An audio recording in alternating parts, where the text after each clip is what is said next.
श्री भक्त कार्य कल्पद्रुम गुरु सार्वभौम श्रीमद्राजाधिराज योगी महाराज त्रिभुवनानंद अद्वैत अभेद निरंजन निर्गुण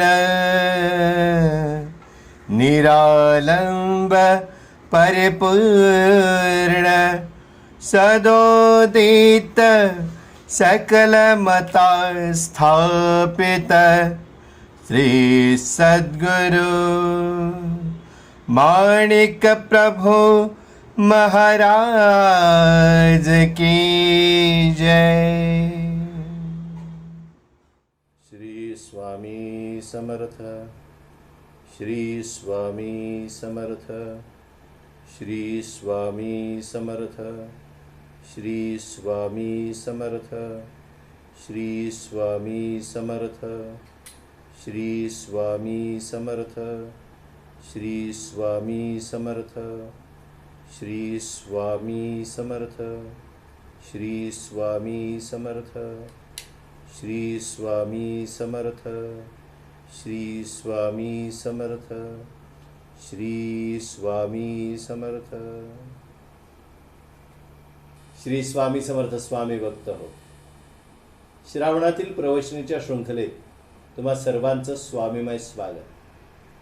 आज मंगळवार, आजची तारीख आहे 24 ऑगस्ट 2021। श्री माणिक प्रभू जे आपले हुमणाबाद निवासी आहेत त्यांच्यावर आपण प्रवचनाची ही शृंखला करत आहोत, म्हणजे त्यांच्या चरित्रावर आपण ही प्रवचनाची शृंखला करत आहोत।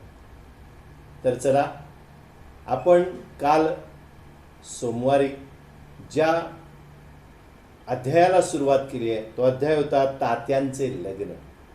त्या तात्यांच्या लग्नामध्ये पुढे काय काय आहे ते आपण जाणण्या अगोदर त्यांचे जे मोठे भाऊ म्हणजे आपल्या प्रभूंचे मोठे भाऊ आहेत हनुमंतराव दादा यांची जी पत्नी एक सात्विक भाव असलेली अशी एक साध्वी होती, तिच्यावर आपण काल अभ्यास केला आहे आणि करत आहोत।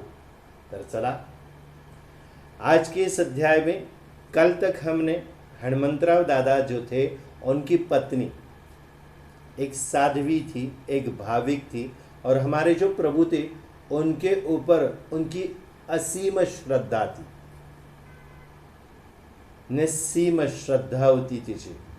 तिच्यावर काल आपण काही ओळी वाचल्या, ऐकल्या, आणि आज आपण अजून पुढे जाऊया। ती अपने प्रभुना, हमारे प्रभु जो है उनको जो जो जिन्नस अच्छे लगते थे वो उनको मुहैया करते थे, वो उनको तुरंत तैयार करके भी देते थे। प्रभु की आदत थी कि कोई भी चीज़ उठा के आए अरे गरा जो भी आया उसके हाथ में थमा देते थे, कुछ भी नहीं रखते थे, फिर भी वो अपने मुंह से एक शब्द तक नहीं निकालते। उनको इस बात से कोई भी मतलब तकलीफ नहीं होती थी। ऐसी एक साध्वी जो हमारे भालचंद्र दीक्षित महाराज थे उनकी बेटी थी, और हनुमंतराव दादा जो अपने प्रभु के भाई थे उनकी पत्नी बन चुकी थी। उनका स्नेह, उनकी श्रद्धा हमारे प्रभु पे थी और उनकी सेवा में वो जुट चुकी थी। प्रभु को संतोष किस बात में हो वही बात वो करती थी, ऐसा ही वर्तन, ऐसा ही चाल चलन उसका होता था। उसके ऊपर आगे क्या पंक्तियां लिखी है वो देखिए। मग काही दिवसात गुरु प्रसादे हनुमंत जाईत, आत्मज्ञान प्राप्त झाले असे, देहाचा झाला अभान, तेव्हा कोण करी पोषण, म्हणून या देहावसान झाले त्या सतीचे, एवं ती हनुमंत जाया साक्षात जाण आर्या, समर्थ महात्म्या या वर्णावया नसे कोणी। अभी देखिए आगे क्या लिखा है। ऐन तारुण्याच्या भरात अशा तऱ्हेचा शेवट झाल्याचे वर्णन वाचून तिच्या संबंधाने कोणीही धन्योद्गारच काढतील। इस तरीके से अभी ये जो मैंने पढ़ा वो आपको मैं समझा रहा हूँ। इसमें ये बताया है कि कुछ दिन के अंदर ही गुरु प्रसाद यानी आपने जो गुरु है उनके प्रसाद के अनुसार हनुमंत जायेत आत्मज्ञान प्राप्त झाले असे। ऐसी सात्विक भाविक जो स्त्री थी उसको सिद्धि प्राप्त हुई, यानी हनुमंत जायेत यानी वहाँ पे उनके घर में एक ऐसी शक्ति, उनकी माँ की हमने पढ़ा था, उनकी माँ जो थी उन्होंने वो भी भक्ति करती थी हनुमंत यानी मारुति राय की। तो वहीं पे उनको भी आत्मज्ञान प्राप्त हुआ, आत्मज्ञान प्राप्त हुआ। और आगे क्या हुआ? देहाचा झाला अभान तेव्हा कोण करील पोषण, म्हणून या देहावसान झाले त्या सतीचे। अभी जब ये सिद्धि प्राप्त हुई तो उन्मनी अवस्था में वो चली गई, भान राहिलं नाही तिला स्वतःच्या शरीराचं, स्वतःच्या अवस्थेचं। देहाचा झाला भान, देह मतलब शरीर, शरीर का जो मतलब भावना ये है या उनका एहसास है वो चला गया, वो अपने आप को भूल गई। तेव्हा कोण करेल पोषण, उस वक्त वो स्त्री है या पुरुष है, लेकिन उसका पोषण यानी उस शरीर को कौन संभालेगा, कैसे रख रखाव होगा उनका। म्हणून या देहावसान झाले त्या सतीचे, देहावसान हो गया यानी उन्होंने प्राण त्याग दिए। उस सती ने, वो सती थी।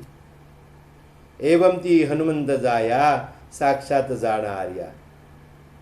अभी समर्थ महात्म्या या वर्णावया नसे कोणी। अभी वो हनुमंत यानी प्रभु की लीला से वो मारुति राया या हनुमंत की शक्ति में विलीन हो गई। साक्षात समर्थ महात्म्य है ये, और उसको बयान करने के लिए कोई भी नहीं है, कोई भी बयान नहीं कर सकता। इतना महान सामर्थ्य है, इतना महान ऐसा ये मतलब ये चर्या है, ये जो उन्होंने किया है, इतनी भक्ति है, अच्छी तरीके से घर गृहस्थी चला रही है। अचानक ये भक्ति करते करते उनको सिद्धि प्राप्त हुई है, आत्मज्ञान प्राप्त हुआ है। सिद्धि कहने से भी ज़्यादा ये मुनासिब रहेगा, अच्छा रहेगा। याच्यापेक्षा हा शब्द जास्त चांगला आहे की तिला आत्मज्ञान मिळालं। आत्मज्ञान मिळाल्यानंतर देहभान राहत नाही, देहभान राहत नाही म्हणजे वेड्यासारखं फिरण्या अवस्था अशी नाही। त्यावेळेला ही अशी अवस्था येते आत्मज्ञान झाल्यावर, मग हे शरीर काय कामाचं, मी त्या हनुमंतातच विलीन का होत नाही, त्या भगवंतातच का विलीन होत नाही। हनुमंत मारुती म्हणजे साक्षात शिवावतार आहे, त्या शिवामध्येच मी का विलीन होत नाही। आणि मग अशा ह्याने त्यांचं प्राणोत्क्रमण झालं, म्हणजे देहावसान झालं, त्यांनी देह सोडला आणि साक्षात शिव स्वरूप जे मारुतीराया हनुमंत आहेत त्याच्यामध्ये त्या विलीन झाल्या। अशा गोष्टीची, अशा ज्या चर्येची, अशा ज्या चारित्र्याचं वर्णन करायला कोणाचीही जिव्हा म्हणजे जीभ धजावू शकत नाही, अपुरी पडते। ऐन तारुण्याच्या भरात अशा तऱ्हेचा शेवट झाल्याचे वर्णन वाचून तिच्या संबंधाने कोणीही धन्योद्गारच काढतील। इतनी कम उम्र में, जवानी में उनका अंत हुआ है, उसका वर्णन बयान करने के लिए किसी भी व्यक्ति में शक्ति नहीं है। तो ऐसा जो उनका अंत हुआ है उसके बाबत हर किसी के मुंह से अच्छे विचार, अच्छे उद्गार ही निकलेंगे। धन्योद्गार यानी धन्य उद्गार ही निकलेंगे। तो ऐसी साध्वी उनके घर में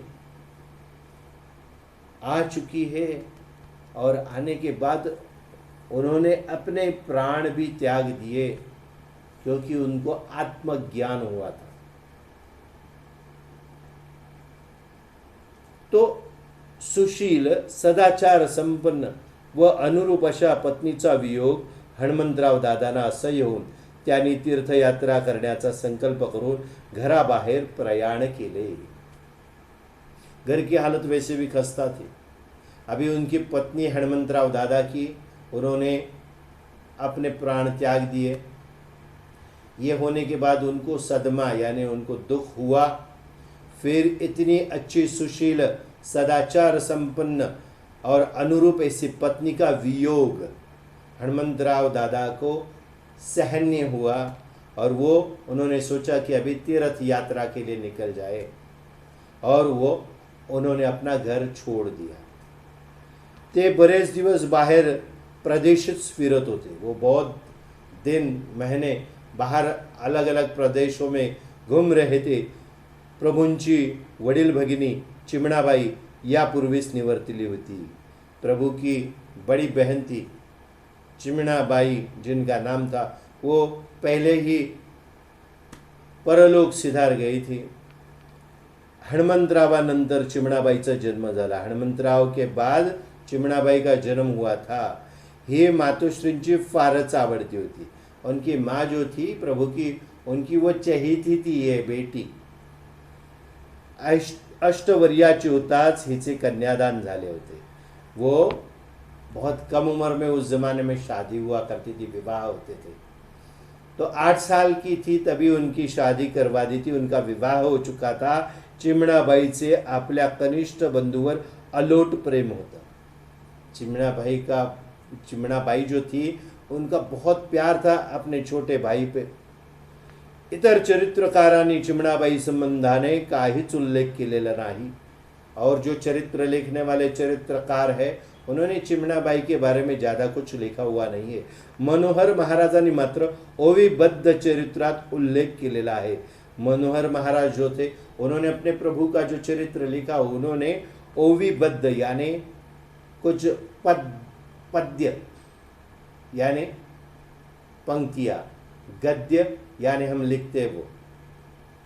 तो ये ओवीबद्ध जो लिखा जाता है वो पंक्तियाँ जो है, जिसको ओवी हम कहते हैं मराठी में, जो कविता भी आप कह सकते हैं। तो ये जो लिखा है उनके चरित्र में उन्होंने लिख के रखा है। लग्न झाल्यानंतर थोड्याच महिन्यांनी चिमणाबाईंचे देहावसान झाले। या संबंधी उनका विवाह जैसे हुआ तो कुछ ही महीनों में ये जो चिमणाबाई थी वो परलोक सिधार गई थी। गद्य मतलब हम जो लिखते हैं, पद्य मतलब जो कविताएं।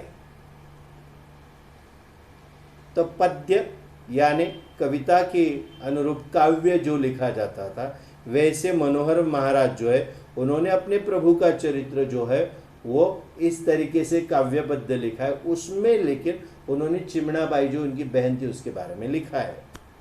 मग बैसोनी आसनी चित्त लावले गुरुचरणी आत्मा ब्रह्मरंध्रा हुनी नेती झाली मनोहर सुता। अभी ये चिमणाबाई का देहावसान हुआ है उसके बारे में लिखा है। मग बैसोनी आसनी, आसन लगा के बैठ गई। चित्त लावले गुरुचरणी, अपना चित्त जो था अपने गुरु के चरण के ऊपर लगा दिया। और आत्मा ब्रह्मरंध्रा हुनी नेती झाली मनोहर सुता। अभी मनोहर महाराज जो है वो लिख रहे हैं कि उनका आत्मा है वो ब्रह्मरंध्र से निकल चुका है।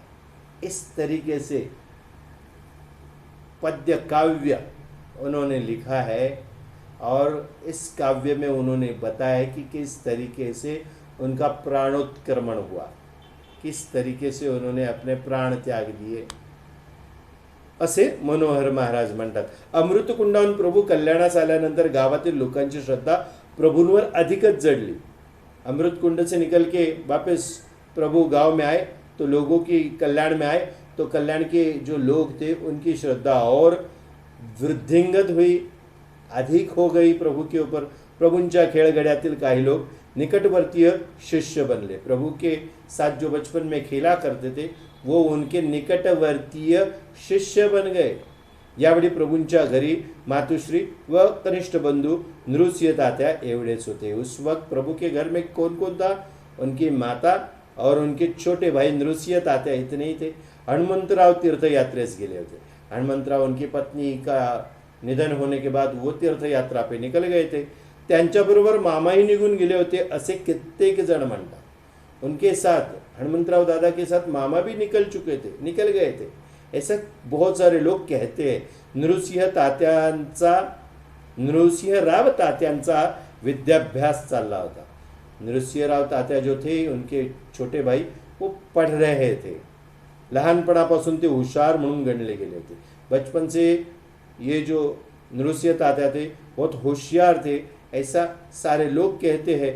प्रपंच करून कुटुंब उदयास आणणारा हाच मुलगा असल्यामुळे मातुश्री भयाम्मांचे त्यांच्यावर फार प्रेम होते. अभी जो प्रपंच है, जो कुटुंब है, जो परिवार है, उसको अच्छी तरीके से चलाने वाला यही अपना बेटा है.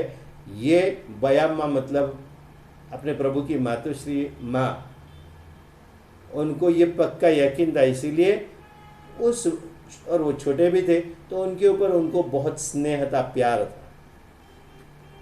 ये दोघेही एक विचाराने राहत असतो. दोनों थे घर में, दो ही थे. वो एक दूसरे के साथ अच्छे विचार से अच्छे तरीके से घुल मिल के रहा करते थे. कल्याणाच्या लोकांपैकी जसे काही लोग प्रेमळ प्रभुभक्त होते तसेच काही लोग निष्कारण द्वेष्टेही पण होते.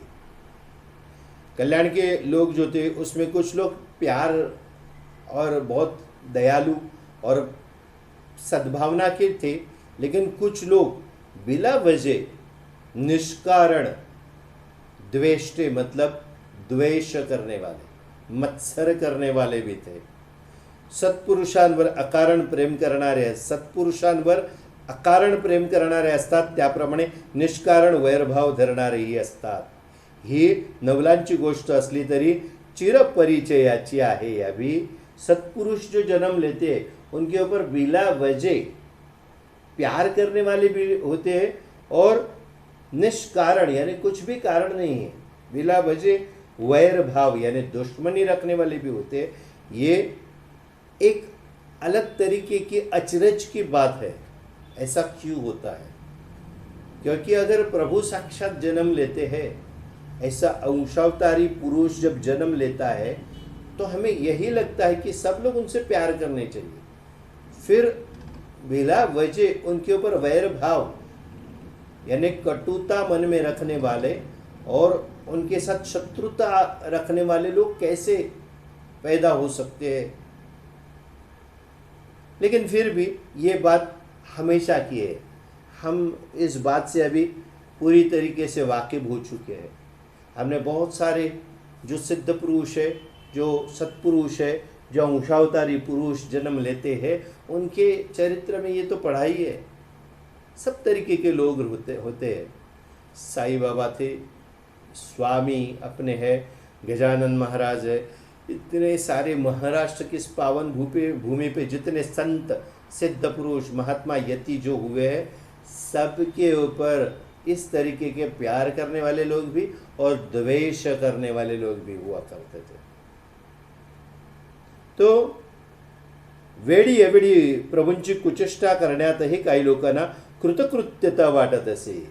कभी भी बिला वजह किसी भी वक्त आए जाए प्रभु की कुचेष्टा करना यानी उनके ऊपर कुछ ना कुछ बोलते रहना, उनको तकलीफ देने के लिए कुछ शब्द कहना, ऐसा करने की बात कुछ लोगों को अच्छी लगती थी और उसमें ही वो धन्यता मानते थे. त्याच्यातच त्यांना कृतकृत्यता वाटत असे, आवडत असे, त्यांना धन्यता वाटत असे. त्यात अशा कुचेष्टखोर मंडळींचा एक जमाव बनत चालला होता व काहीतरी निमित्ताने प्रभूंचे सत्व पाहण्याचा त्यांनी विचार चालविला होता. ऐसे कुचेष्टेखोर मंडली ज्यांना म्हणतात, यानी ऐसी जो गलत सोच विचार रखने वाले लोगों का एक गुट बन रहा था और कुछ ना कुछ कारण बना के वो प्रभु का सत्व आजमाने के पीछे पड़े हुए थे और ऐसा विचार उनके मन में चल रहा था. कल्याण येथील देशपांड्यांचे गुमास्ते लक्ष्मणराव या नावाचे गृहस्थ होते. कल्याण में जो देशपांडे करके थे, उनका जो गुमास्ता था, यानी उनके पास काम करने वाले जो थे, उनका नाम लक्ष्मणराव ऐसे गृहस्थ थे. ते या टवाळ कंपूंचे अग्रणी जरी नव्हते तरी या कंपूंचे प्राबल्य त्यांच्यावर असल्यामुळे त्यांच्या बैठकीत ते वारंवार सामील होत असत. अभी ये जो कंपू बन गया था, जो खिलाफ काम कर रहा था अपने प्रभु के, ऐसे लोगों का जो गुट बन गया था, उसमें ये आगे तो नहीं थे, उनके मतलब क्या बोलते उसके सेनापति नहीं थे, लेकिन फिर भी वो उन ऐसे लोगों में उठना बैठना उनका था. इसीलिए क्या था, हे प्रभु दर्शनार्थ प्रभूंकडे येत असत. ये जो थे, जो ऐसे लोगों में जो कुचेष्टा करते थे, जो मानहानि करने के लिए, जो प्रभु का सत्व देखने के इसमें जुड़े रहते थे कोशिश में रोज, ऐसे लोगों में उठते बैठते थे, लेकिन प्रभु के दर्शन के लिए भी आते थे. पण यांचे येणे केवळ वरकरणी होते. इनका आना सिर्फ ऊपरी ऊपरी तौर का आना था, प्यार अंदर की सद्भावना नहीं थी. वो सिर्फ दिखाने के लिए आते थे. अंतःकरणापासून तशी त्यांची श्रद्धा नव्हती. अंतःकरण से उनकी श्रद्धा उनके ऊपर नहीं थी. गावातील बराच शिष्ट समाज प्रभूंच्या सामर्थ्याचा परिचय असल्यामुळे प्रभूंवर प्रेम करणारा होता. गांव में जो बड़े बड़े जो अहदेदार लोग थे, जे शिष्ट लोक समाज जो होता, तो प्रभूंच्या सामर्थ्याचा परिचय झालेला होता. त्यांना प्रभु के सामर्थ्य का परिचय उनको हो चुका था. जो अच्छे जो अहदेदार लोग थे समाज के, इसलिए वो प्रभु पे प्यार करते थे, प्रेम करते थे, स्नेह करते थे. एके दिवशी प्रभू आपल्या शिष्यगणासह बसले असता इतर लोकांबरोबर लक्ष्मणरावही प्रभु दर्शनास आले. एक दिन प्रभु अपने शिष्यगणों के साथ बैठे हुए थे. तभी ये जो लक्ष्मणराव जो है वो भी प्रभु दर्शन के लिए और कुछ लोगों के साथ आए. इकडच्या तिकडच्या काही गोष्टी काही वेळ चालल्यानंतर नृसिंह तात्यांच्या लग्नाचा प्रश्न निघाला. यहाँ वहाँ की बातें चल रही थी. तो बात करते करते नृसिंह तात्या थे, उनके विवाह की बात छिड़ गई. आम्ही देखत ऐकत फकीर, आमच्याजवळ पैसा ना अडका, गावात घर नाही, रानात शेत नाही, अशी आमची स्थिती. असे असता तात्याला मुलगी कोण देणार. अभी हम ऐसा देखा जाए तो एक फकीर है, हमारे पास ना पैसा ना कुछ, गांव में घर नहीं है और खेत खलियान कुछ भी नहीं है. हमें हमारी ये स्थिति है. ऐसे हम हैं तो हमारा जो तात्या है उसको लड़की कौन देगा. लक्ष्मण रावानेच उपस्थित केलेल्या प्रश्नाचे प्रभूंचे उत्तर होते. लक्ष्मणराव जो थे वो जानबूझ के उन्होंने सवाल रखा था कि तात्या राव जो थे, वो तात्या राव मतलब नृसिंह तात्या, तो उनको उनकी शादी कब करेंगे, ऐसा कुछ पूछा होगा. तो ये प्रभु ने उनको उत्तर दिया था, हमारे पास कुछ है नहीं, न जमीन न जुमला न कुछ है, तो हमारे जो तात्या है उनको बेटी कौन देगा, लड़की कौन देगा. तभी नृसिंहराव आता वयात आले असता त्यांचे लग्न का करीत नाही, ऐसा सवाल पूछा था उन्होंने. नृसिंह तात्या जो है अभी शादी विवाह योग्य हुए, तभी इनका विवाह क्यों नहीं करते, ऐसा वो सवाल था. प्रभूंचे वरील उत्तर ऐकून तो लगेचच लक्ष्मणराव म्हणतो, अभी ये जो सवाल पे जवाब दिया है प्रभु ने, तो ये लक्ष्मणराव क्या कहते हैं देखिए. असे कसे होईल, लग्नास लागणारा योग्य तो खर्च करावयास आपण तयार असाल तर कोणी मुलगी देईल. अभी देखो ये कैसा सवाल है, ऐसा कैसा होगा? विवाह को जो खर्चा आता है वो खर्च करने के लिए आप तो अगर तैयार हो तो लड़की तो कोई भी दे देगा। अब ये सवाल जानबूझ के हमारे प्रभु को लक्ष्मण राव ने किया है। योग्य खर्च म्हणजे किती, मतलब कितना खर्चा आएगा? प्रभु ने पूछा। 400-500 रुपयांचे सोने वाने, 100-200 रुपये चांदीचे रुपये आणि 100-200 रुपयांची वस्त्र प्रावरणे आणि शिवाय 300-400 रुपयेपर्यंत अन्न खर्च, इतका खर्च करण्याची तयारी असली पाहिजे। अभी देखिए शादी का पूरा खर्चा उसका जामानिमा दे दिया लक्ष्मण राव, जो आए थे खिंचाई करने के लिए, जानबूझ के तकलीफ देने के लिए। तो बात उन्होंने ही छेड़ी नृसिंह तात्या की शादी की। फिर आप अगर खर्चा करने को तैयार हो तो लड़की कोई भी देगा करके उन्होंने बोला, तो कितना खर्चा होगा? तो इन्होंने क्या बोला है, 400-500 रुपये जो है उसका जड़ जवाहर सोना होना चाहिए, 100-200 रुपया जो है उसकी चांदी, और 100-200 रुपये के जो वस्त्र वगैरह लगेंगे वो, और उसके बाद 300-400 रुपये के रुपया लगेगा खाना पीना जो करेंगे उसके लिए। इतना अगर खर्चा करने की तैयारी आपकी हो तो आसानी से हो सकता है। समजा इतका सर्व खर्च करण्याचा आम्ही तैयार आहोत। अभी प्रभु ने क्या जवाब दिया समझ लीजिए, इतना सब खर्चा करने के लिए हम तैयार है। लग्नात इतका खर्च करण्यास आपण तयार असाल तर मी माझी स्वतःची धाकटी बहीण आपल्या बंधूस देण्यास तयार आहे। अभी देखिए ये खिंचाई करने आए हैं और जानबूझ के परीक्षा करने के लिए आए हमारे प्रभु के, लेकिन धीरे धीरे देखिए ये आगे कैसे बढ़ गए। वो क्या बोले, अगर इतना खर्चा आप करने के लिए तैयार है तो मैं, मेरी खुद की छोटी बहन है वो आपके भाई को देने के लिए तैयार हूं। 4 लोकांसमक्ष लक्ष्मणराव ही कबूली देऊन चुकला। अभी फंस गए थे, प्रभु के चंगुल में उल्टे फंसते जा रहे थे। ये लक्ष्मणराव जो थे गुमास्ता थे, लेकिन इनको ये इल्म नहीं था कि हम किसके सामने बैठे। तो वो तो उनकी खिंचाई करने गए, उनको लगा था कि अभी हम इनको जकड़ लेंगे, इनकी खिंचाई करेंगे और इनको नीचापन दिखाएंगे। उल्टा प्रभु ने उनसे वो उगलवा लिया जो उन्होंने सोचा नहीं। अभी आगे देखिए, 4 लोकांसमक्ष लक्ष्मणराव ही कबूली देऊन चुकला। 4 लोगों के सामने लक्ष्मणराव जो थे उन्होंने ये कबूल कर दिया। त्याची पक्की खात्री होती की प्रभूजवळ इतका पैसा किंवा सामग्री मुळीच नाही। प्रभूंचे वडील बंधू यात्रेस गेले होते, ते त्याला माहित होते। अभी देखिए, उनको मालूम था कि इतना पैसा अड़का और ये जो सामग्री प्रभु के पास नहीं है, और इनका जो भाई है हनुमंतराव दादा वो तो यात्रा के लिए निकल गए, ये उनको मालूम था। आयत्या वेळी वाटेल ती मदत करण्यास मामाही त्यावेळी कल्याणास नव्हते। अब जब जरूरत पड़ी तो मामा हमेशा तैयार रहते थे, ये मामा भी कल्याण में नहीं थे। प्रभुंचे स्वतःचे ऐश्वर्य म्हणजे लंगोटी व जोड़ी।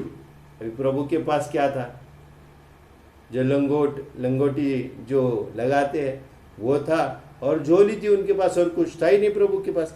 कर्जावर रक्कम तरी गावात या वैराग्याला कोण देणार? अभी कर्जा भी इस वैरागी को गांव में कौन देगा? ये सारी सोच उन्होंने रखी थी लक्ष्मणराव ने। उनको सच में ये सब नहीं करना था, वो सिर्फ परीक्षा करने के लिए आए थे। अभी देखिए, ऐसे जो सिद्ध पुरुष होते, योगी पुरुष होते हैं, इनके बिला वजह परीक्षा करना भी अपने प्राण के ऊपर आ सकता है, आपल्या प्राणावर बेतू शकतं। आपल्यावरच ती जी त्यांनी केलेली युक्ती आहे ती उलटू शकते। तेव्हा बहुतेक हा योग जुळून येणार नाही करता आपण जरी बोलण्यास सफाई मारली तरी काय बिगड़णार? मतलब ये जो योग होने वाला है शादी का, ये तो हो ही नहीं सकता, क्योंकि इनके पास पैसा नहीं है। इनके पास एक लंगोटी और झोली है, इनका भाई भी नहीं, इनका मामा भी नहीं, इनके पास तो पैसा नहीं, कुछ नहीं। हमने तो बोल भी दिया है कि चलो मेरी छोटी बहन है, वही मैं देने के लिए तयार हूं. असा त्याने मनात विचार केला, पण प्रभू त्याचे अंतरंग ओळखून होते. उन्होंने सोचा बहुत, लेकिन उनके अंतरंग यानी अंदर उनके मन में क्या चल रहा है ये प्रभु ने पहचान लिया था. अभी कसल्याही भावनेने व विचाराने त्याने वरील गोष्टीचा उपक्रम करून आपल्या बहिणीस देण्याचे कबूल केले असले तरी प्रभूंना ती गोष्ट घडून आणायची होती. यावर प्रभु चटकन म्हणाले, अभी देखिए, उसने किसी भी भावना से बोला होगा कि मैं अपनी छोटी बहन दूंगा, लेकिन प्रभु को वही चाहिए था. हमने पहले भी बताया, ये सब पहले ही तय होता है. इनका घटनाएं घटती है उससे बहुत पहले ये तय हो चुकी होती है. इन्होंने क्या किया, उन्होंने जो लक्ष्मण राव थे उन्होंने अपनी बहन देने का कबूल तो किया, लेकिन प्रभु को वही चीज चाहिए थी, वही घटना घटनी चाहिए थी. इसलिए प्रभु ने तुरंत क्या कहा, ठीक आहे, तर या तुमच्या बोलण्यात खरेपणा असेल तर आत्ताच्या आत्ता यादीच करून टाका, तुमच्या सर्व अटी आम्हास मान्य आहेत. तुरंत उसी जगह पे इतने सारे लोग जमा है, उनके सामने प्रभु ने क्या की, ये युक्ति देखिए, ही युक्ति पहा प्रभूंची. काय केलं, ठीक है, फिर अगर तुम्हारी बातों में सच्चाई है तो अभी के अभी पूरी लिस्ट बना दो. तुम्हारी जितने भी अटकले हैं, जितने भी तुम शर्तें रख रहे हो, वो हम मानने के लिए तैयार है. त्याच बैठकीत लग्नाची यादी तयार होऊन उभय त्यांच्या सह्या झाल्या. उसी बैठक में जो पूरी लिस्ट बनाई गई शादी के खर्चे की वगैरह, और दोनों तरफ के लोगों की स्वाक्षर यानी दस्तखत उसके ऊपर हो गए. बोलल्याप्रमाणे सर्व कराराची यादी लक्ष्मणरावाने स्वतः लिहून तयार केली व सामानाची व्यवस्था होताच मुहूर्त नेमावयाचे ठरवून गेले. अभी क्या हुआ, बात जैसे हुई उस हिसाब से जो करार यानी जो एग्रीमेंट हुआ उसके अनुसार पूरी लिस्ट बनाई गई और लक्ष्मण राव ने खुद अपने हाथों से लिखी, क्योंकि वो कारकुन थे, गुमास्ता थे. तो पूरे सामान जो है, जो सामग्री है, उसकी व्यवस्था होते ही मुहूर्त भी निकाला जाएगा ऐसा लिखवाया गया. लग्नाची यादी होऊन गेली, पण घरात काय, सर्व शिष्यगणासह मोठी चिंता उत्पन्न झाली. अभी शादी के लिस्ट तो तैयार हो गई, लेकिन घर में कुछ भी नहीं है. सारे जो शिष्यगण हैं वो चिंताग्रस्त हो गए. एकदम अचानक इतकी सामग्री व पैसा कसा यावा याचा उलगडा कोणाच होईना. अचानक यकायक इतनी सामग्री और पैसा कहाँ से जमा हो जाएगा. अभी सबको ये जो चीज़ है उसके बाबत कुछ भी समझ में नहीं आ रहा है. कोणालाच याचा उलगडा होत नाही है. ये गुत्थी भी किसी को सुलझ नहीं रही है. प्रभु भक्तास त्या दिवशी रात्रभर चैन पडले नाही. कोई भी उनके भक्तगण जो रात को अच्छी तरीके से सो नहीं पाए, किसी को भी चैन नहीं आया. सामानाची व पैशाची व्यवस्था नाही झाली तर प्रभूंचा दुर्लौकिक होऊन चित्त होणार यात शंका नाही. अगर सामग्री और पैसे की व्यवस्था नहीं हुई तो प्रभु का दुर्लौकिक होगा, यानी लौकिक था वो दुर्लौकिक होगा, यानी उनकी अवहेलना की जाएगी, उनकी प्रसिद्धि खत्म हो जाएगी, खराब हो जाएगी और उनकी छीतू हो जाएगी. इसमें कोई शक नहीं. ऐसा डर उनके भक्तगणों को लगने लगा. सर्वजण अशा पेचात सापडले असता रात्री त्यापैकी काही जणांना दैवत हनुमंताचे दर्शन झाले व मारुती रायाने प्रसाद दिला. ऐसे पेच में अटके हुए हैं, ऐसे जो द्विधा मनस्थिति है और जो तकलीफ है, ये सारी चीज़ों में जैसे वो अटके हुए थे, उसी रात को कुछ लोगों को ग्राम दैवत कौन है, हनुमंत यानी मारुति राय, उनके दर्शन हुए और मारुति राय ने प्रसाद दे दिया. ह्या दृष्टांताने ते संतुष्ट झाले, परंतु विवंचना दूर झाली नाही. अभी प्रसाद दिया मतलब क्या दिया? तो उन्होंने आशीर्वाद दिया कि ये हो जाएगा, ये होने वाला है। हम प्रसाद चढ़ाते हैं, हम ये पूछने के लिए कि होगा या नहीं होगा। तो साक्षात भगवान हनुमान जी प्रकट हुए वहां पर और उन्होंने प्रसाद दिया। ये दृष्टांत मिला, सब लोग संतुष्ट तो हो गए, लेकिन उनकी विवंचना दूर नहीं हुई। उनकी जो दुविधा थी, उनकी जो तकलीफ थी, वो विवंचना कहते उसको, वो दूर नहीं हुई थी। यावेळी त्या गावी एक बसप्पा नावाचा वैश्य सावकार होता। तो प्रभु भक्त होता। एक प्रभु भक्त थे, गांव में वैश्य यानी बनिया थे, बसप्पा नाम के। वो त्याने ही मंडळी चिंतातूर असल्याचे पाहून विचारपूस केली। अभी सारे चिंता मग्न हुए तो वो बसप्पा आए, उन्होंने पूछताछ की। झालेली सर्व हकीकत ऐकून तो वैश्य स्वयंपूर्तीने म्हणाला, काही चिंता करू नका, असे महत्त्वाचे कार्य आहे तर लागेल ती सामग्री व द्रव्य मी एकटाच देतो, प्रभूंच्या कृपेने माझे परम कल्याण होईल। अभी ये बसप्पा जो थे धनी थे, वो वहाँ पे आए, उन्होंने पूछताछ की। हकीकत सुनने के बाद वो जो वैश्य थे वो स्वयं स्फूर्ति के साथ बोले, खुद अपने ही मन से, अंतरात्मा से उनके मुख से निकला, कुछ चिंता करने की जरूरत नहीं है, ये महत्व का कार्य है। जो भी लगेगा सामग्री तो सामग्री और द्रव्य यानी पैसा मैं अकेला दे दूंगा, प्रभु के कृपा से मेरा तो परम कल्याण होने वाला है। असे बोलून तो थांबला नाही, तर सर्व सामान गाडीवर भरून लगेच त्याने प्रभुगृही आणूनही लावले। अभी इतना क्या कि वो रुका नहीं, तुरंत गाड़ी भरकर सामान लेके आया और प्रभु के घर में उसने रख भी दिया। मातुश्री सह सर्व शिष्य वृंदांची चिंता दूर होऊन त्यांना आनंद झाला। अभी उनकी माता अपने प्रभु की और उनके सारे शिष्य गण थे, उनकी चिंता अचानक दूर हो गई और सबको खुशियाँ, सब में खुशियाँ अभी शुरू होगी। सब लोग आनंदित हो गए, प्रसन्न हो गए, प्रसन्नित हो गए, क्योंकि उन्होंने सोचा भी नहीं था कि ऐसा कुछ हो सकता है।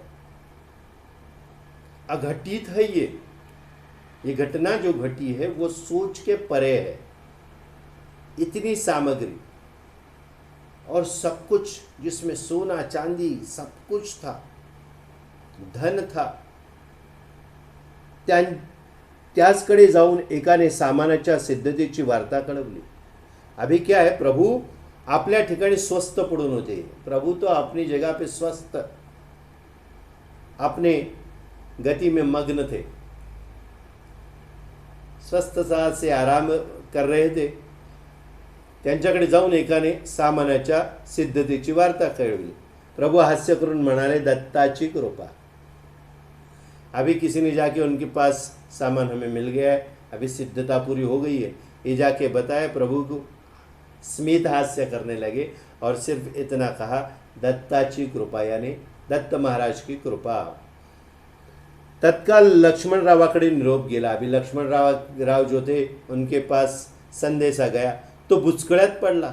अभी वो उनकी हालत खराब हो गई, अभी क्या करें, मैं मजाक करने जा रहा था, अभी मैं फंस गया हूँ। पण वचनात सापडल्यामुळे त्याला आता नाही होय म्हणायची सोयच नव्हती। अभी वो वचनबद्ध हो गया था, वचन में जकड़ गया था, तो अभी हा या ना वो बोल नहीं सकता था। नाइलाज म्हणून त्याने ही तैयारी चालवली। अभी उसको कोई चारा नहीं था, इलाज नहीं था, तो उसने भी तैयारी शुरू कर दी शादी की। मुहूर्त कायम झाला व लग्न समारंभाला मोठ्या कडाकाने सुरुवात झाली। अभी पहले मुहूर्त निकाला गया, फिर शादी के सारे कार्य जो है उनको धमाके के साथ शुरुआत हो गई। प्रभूंच्या घरी मूर्तिमंत कामधेनु वास करत होती। अभी ऐसी तो हालत खस्ता थी, गरीबी थी, लेकिन मूर्तिमंत कामधेनु यानी साक्षात कामधेनु उनके घर में वास करती थी। त्यामुळे त्यांना कशाचीच वाण पडली नाही, इसलिए उनको कुछ कम नहीं पड़ा। ठरलेल्या करारापेक्षाही सर्व व्यवस्था अधिक होऊन लग्न समारंभ बहारीचा झाला। जैसे तय हुआ था उससे भी ज़्यादा खर्चा करने की आफत आ गई थी और शादी जो था, जो लग्न समारोह था, वो पहले सोचा था उससे भी और बहारदार हो गया। अभी देखिए प्रभु लीला ये, इसमें भी और कुछ नहीं है। और बसप्पा बनिया जो था वो भी अपने प्रभु की ही लीला है। वो आके, वो उनका भक्त था, प्रभु के भक्त में शामिल था। उन्होंने आगे पीछे सोचा नहीं, पूरी सामग्री लाके रखी, शादी भी हो गई, लग्न समारंभ बहारीचा झाला। अशा प्रकारे या बैराग्याच्या घरचा लग्न समारंभ काही एक न्यून न पडता उत्तम रीतीने यथासांग झाल्याचे पाहून लक्ष्मणरावांच्या टवाळ मंडळींना बरे वाटले नहीं। इस तरीके से जो बैरागी है उसके घर का ये लग्न समारोह जो है, शादी का समारोह, कुछ भी उसको कम नहीं पड़ा और अच्छी तरीके से उत्तम रीति से यथासांग हुआ। इसीलिए लक्ष्मण राव के जो दोस्त थे, जो मजाक उड़ाने के लिए हमेशा तत्पर रहते थे, उनको अच्छा नहीं लगा। या समारंभाला काहीतरी गालबोट लावावे ही उत्कंठा त्यांना चैन पडू देना। अभी ये जो लग्न समारोह हो रहा था उसमें कुछ ना कुछ तो बाधा आनी चाहिए। ऐसी जो उत्कंठा होने लगी थी तो उनको चैन नहीं आ रहा था। सर्वांची डोकी एकत्र जमून त्यांनी एक युक्ति योजली।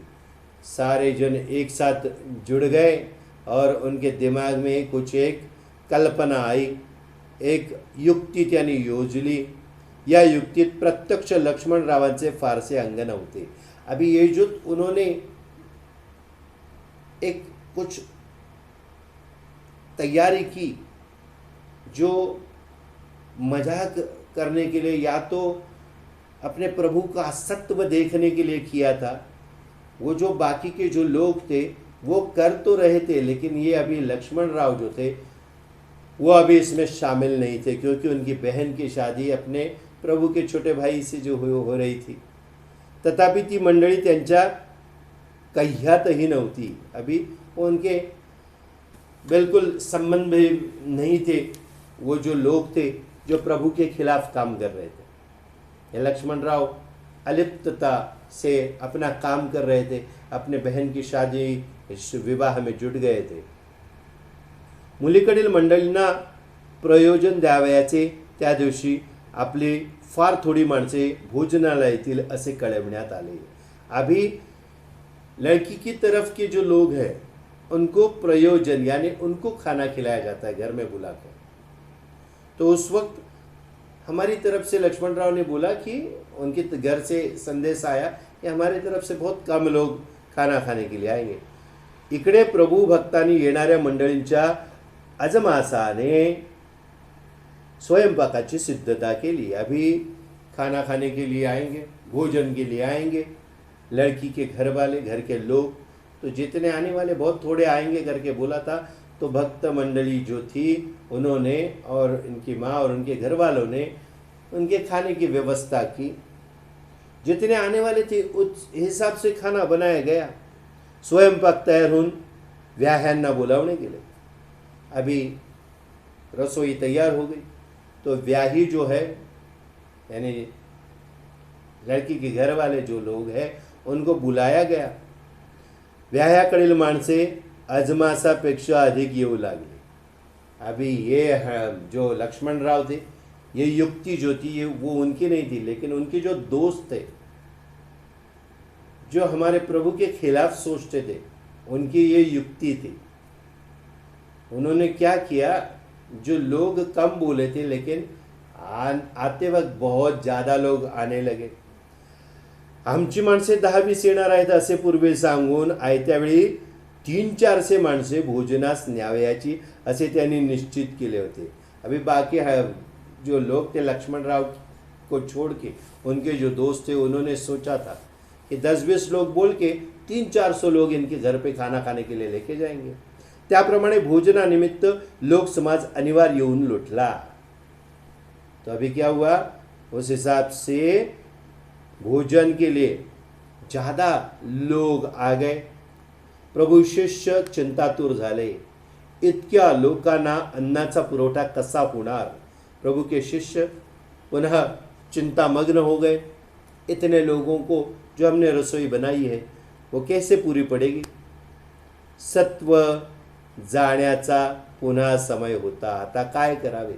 अभी सत्व जो है हमारा हरण हो जाएगा, अभी निकल जाएगा. अभी क्या करेंगे. ऐसा समय इनके सामने आया, सारे शिष्यगणों के सामने. यावेळी प्रभू गाढ झोपेत होते. शिष्यांनी धांदल करून प्रभूने जागृत केले. अभी प्रभु जो थे वो गहरी नींद में थे. कुछ लोगों ने जाके प्रभु को उठाया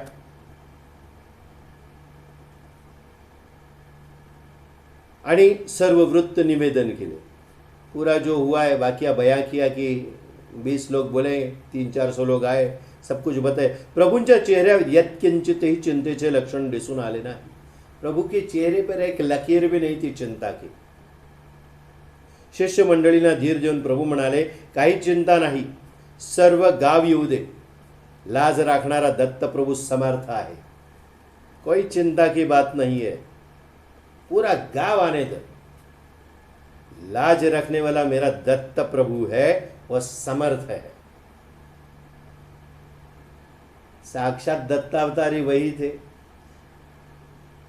तो इनके घर में किस चीज की कमी पड़ेगी. जब जब जो जो चीज चाहिए वो मुहैया हो रही है, मिल रही है. ज्या ज्या वेळेला जे जे सुख म्हणून मानत होते, मागत होते, ते यांच्या घरात बघा आपोआप तयार होत होते आणि मिळत होते. जी जी गोष्ट, ज्या ज्या गोष्टीला मानिल सुख ते ते पुरवणे मज लागी. असं आपण प्रभूंकडे जर प्रार्थना केली तर त्या सगळ्या गोष्टी यथासांग आपल्याला मिळू शकतात. तर या ठिकाणी काय कमी पडणार. आणि साक्षात दत्त प्रभूच आहेत. असे बोलून प्रभू उठले व स्वयंपाक घरात जाऊन त्यांनी सर्व तयार केलेले अन्न डोळ्याने पाहून सर्व पदार्थांना आपल्या हातातील योगदंडाचा स्पर्श केला. अभी क्या किए. प्रभु उठे और स्वयंपाक घर यानी रसोई घर में चले गए. वहाँ पे तैयार किया हुआ जो खाना था वो उन्होंने अपने आँखों से सिर्फ उसके ऊपर देखा, दृष्टि घुमाई, नज़र फेरी. सभी जो पदार्थ थे अपने हाथ में जो योग दंड होता है उसका स्पर्श किया सारे पदार्थों को आणि बाहर येऊन पात्र मांडावयाची आज्ञा दिली. अभी बाहर आए और उन्होंने पत्तल लगाने की आज्ञा दे दी. सद्गुरु माणिक प्रभु महाराज की जय अशी गर्जना करून शिष्याने पाने मांडून वाढण्यास प्रारंभ केला. सद्गुरु माणिक प्रभु महाराज की जय ऐसा जय जयकार करके सारे शिष्यों ने पत्तल लगा के खाना परोसना आरंभ कर दिया. सर्व पदार्थ वाढून झाल्यावर उदक सोडले व प्रभु जय जयकारात भोजनास सुरुवात झाली. सभी पदार्थ जो जो थे पत्तल में परोसे गए. फिर उदक यानी पानी छोड़ा गया. ये रीत है, खाना खाने से पहले पानी छोड़ा जाता है और फिर भोजन प्रभु का जय जयकार करते हुए भोजन शुरू हो गया. टवाळ मंडळी सत्वहरण करण्याच्या प्रबल इच्छेने एक जमावाने आली होती. अभी जो तकलीफ देने के लिए, जो मजाक बनाने के लिए जो लोग आए थे वो इसी इरादे से आए थे कि अभी कैसा होता है वो देखते हैं. सत्व का हरण करके जाएंगे. आप ये सत्व है ना इनमें, वो हरण करेंगे ऐसा सोच के आए थे और इकट्ठा होके आए थे.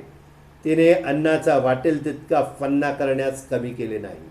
उन्होंने क्या किया, जितना खाना फस्त करे उतना करने की कोशिश जारी थी उनकी. खाना खाते जा रहे थे, खत्म करते जा रहे थे. खाऊन अन्न संपणार नाही असे पाहून नासाडी करण्यासही ते चुकले नाही. खाना खा के भी खाना खत्म नहीं होगा इसलिए वो अनाज को ध्वस्त करने की भी उन्होंने चेष्टा की. नासाडी करायला सुद्धा तयार झाले. विचार करा किती द्वेष माणसात तयार होतो. मत्सर हा माणसाला किती खाली पाडवतो. कारण अन्न हे परब्रह्म आहे. अन्न याने परब्रह्म है. उसकी अवहेलना, त्याचा अपमान करणं हे चुकीचं आहे. हे सुद्धा ती लोक विसरले. आपण दुसऱ्याचं वाईट करायला जाताना आपण त्याच्यात आपले हात बरबटतात हे आपल्या लक्षात येत नाही. आणि what you give that you receive, जो आप दोगे वही आपको मिलेगा, जो बोगे वही पाओगे. यही सृष्टि का संसार का नियम है. तो उस अनुसार देखा जाए तो इन्होंने अनाज का भी नुकसान करना शुरू किया. त्यांचे सर्व चाळे शिष्य मंडळीने बिनबोबाट चालू दिले. वो जो भी कर रहे थे वो शिष्य मंडली जो थी वो चुपचाप सुन रही थी, देख रही थी और उन्होंने चलने दिया. व त्यांच्या म्हणण्याप्रमाणे भरपूर अन्न वाढले. जितना वो कह रहे थे उतना खाना वो परोसते जा रहे थे. एका मनुष्याने वडे पाहिजे तसा बोबाटा केला. त्याच्या पानात वडे होते, पण आणखीन पाहिजेत म्हणून गलगला करताच टोपल्याने वडे वाढण्यात आले. अभी किसी ने वड़े जो होते वो मांगे तो उसके पत्तल में वड़े जो थे वो भी परोसे. एक तरीके की पूरी होती, मराठीत त्याला आपण वडे म्हणतो. तो उन्होंने बोला और चाहिए, तो पूरी टोकरी की टोकरी उसके सामने खाली कर दी. जितना बनाया था उतना दे दिया उसको. अन्नाची कमतरता मुळीच पडली नाही, लेकिन अनाज कम नहीं पड़ा. कसलेही व्यंग काढता येईना म्हणून आलेली मंडळी ओशाळी झाली. अभी कुछ भी उसमें खिंचाई करने के लिए कुछ नहीं है. कहीं पे भी ये पकड़ में नहीं आ रहे करके वो जो उनकी परीक्षा देखने के लिए जो लोग आए थे वो अभी उनकी हालत खराब हो गई. वो अभी थक चुके हैं. प्रभु शिष्याने एक सारखा प्रभु नामाचा जय जयकार चालविला होता. प्रभु शिष्य लेकिन क्या कर रहे थे, प्रभु के नाम की माला जप रहे थे, प्रभु का जय जयकार करते ही रह रहे थे. वो थक नहीं रहे थे. प्रभु का नाम मुख में उनके चालू था. अभी अशा अपूर्व थाटाने भोजन समारंभ रचला. अभी इस तरीके से अपूर्व थाट बन गए और वो भोजन समारोह अभी संपन्न हुआ. त्यानंतर पंक्तिवर पंक्ति उठूनही बरेच अन्न शिल्लक राहिले. उसके बाद पूरा गांव आया था. इतने 300-400 लोग आए थे. फिर भी पंक्तियाँ उठती गई, पत्तल के पत्तल लगते गए, खाना परोसा जा रहा था. फिर भी खाना बाकी रह गया. तरीही खाणं जेवण शिल्लक राहिलेलं आहे. शेवटी गावातील गायींना अन्न दिले आणि उरलेले अन्न जलचरांना मिळावे म्हणून तळ्यात टाकून दिले. अभी देखिए आखिर में क्या किया. आखिर में खाना जो था वो गाय भैंस बकरी जो भी मिला उनको भी दे दिया और बचा था इसीलिए पानी में बहा दिया ताकि जलचर यानी जल की मछलियां वगैरह खा ले. अभी ये क्या है, ये प्रभु की लीला है. प्रभु का सिर्फ दृष्टिक्षेप जिसे कहते हैं, उनकी नज़र घूमी और उन्होंने अपना योग दंड लगा दिया. सिर्फ इतना करने से ही ये कैसे सिद्ध हुआ देखिए. सिर्फ प्रभु का दंड, ये दंड मतलब एक सोटा जैसा होता है. ये बैरागी जो है सन्यासी है, उनके हाथ में योग दंड करके कहा जाता है. उससे वो जो चाहिए वो आपको प्राप्त करके दे सकते हैं. योग सिद्धि का ये परिमाण है, इसलिए उसको योग दंड कहते हैं. मराठीत ज्याला दंड म्हणजे दांडका असं म्हटलं जातं. त्याचाच दंड हा शब्द उच्चार आहे. आपण दंड म्हणजे एखाद्याला दंड मिळतो त्याचाच विचार करतो, पण हा फक्त संकुचित विचार झाला. दंड म्हणजे असा दांडा ज्याने आपल्याला ज्या ज्या गोष्टी पाहिजेत, ज्या ज्या गोष्टीत आपण सुख मानतो त्या सगळ्या गोष्टी मिळाव्या. प्रभूंची लीला अपरंपार आहे. माणिक प्रभू, हे माणिक प्रभू म्हणजे साक्षात दत्तावतारी असल्यामुळे जिथे दत्त वास करीत आहेत अशा ठिकाणी काय कशाची वानवा असेल, काय कमी पडेल. सगळ्या गोष्टी एकत्र एका वेळी मिळत होत्या. या वेगवेगळ्या प्रकारच्या लीला घडत होत्या. स्वतःच्या भावाच्या विवाहाचा त्यांनी थाट, अपूर्व असा थाट घडवून आणला होता. काहीही नसताना सुद्धा इतक्या गोष्टी, त्यात टवाळखोरांची सुद्धा त्यांनी टवाळकी मोडून काढली. म्हणजे एकाच वेळेला किती गोष्ट, कित्येक पद्धतीच्या, कित्येक अशा गोष्टी साध्य होत असताना आपल्याला दिसत आहे. आणि हे आजही घडतं, हे आजही शक्य होतं. या गोष्टी आपल्याला वाटत असल्या तरी सुद्धा आजही त्या घडत असतात. आजच्या या सांप्रत युगामध्ये सुद्धा त्या घडत आहेत. आणि याचा अनुभव जर आपल्याला हवा असेल तर गुरु करणं जरुरीचं आहे. आणि गुरु काय, कसा करावा, गुरुबद्दल महती तुम्हाला मिळावी, आपल्या सर्वांना त्याची माहिती मिळावी. आपको गुरु मतलब क्या, गुरु करना कितना ज़रूरी है, इस कलयुग में जन्म लेने के बाद इस चीज़ की अहमियत क्या है वो समझने के लिए हम इस श्रावण में ये प्रवचन की श्रृंखला कर रहे हैं. या श्रावणातील प्रवचनेच्या शृंखलेचं मूळ कार्य काय आहे तर विज्ञान हे आपल्या आयुष्याचा अविभाज्य घटक आहे. पण विज्ञानाबरोबर अध्यात्म विज्ञान सुद्धा महत्त्वाचं आहे. आणि ते जर व्यवस्थित पाहिजे असेल तर गुरु वीण कौन वतावे बाट, ही गोष्ट लक्षात ठेवूया. आणि आजच्या या दिवशी आपण इथेच विराम घेऊया. उद्या पुन्हा आपण भेटू. तोपर्यंत सर्वांना श्री स्वामी समर्थ, श्री स्वामी समर्थ, श्री स्वामी समर्थ.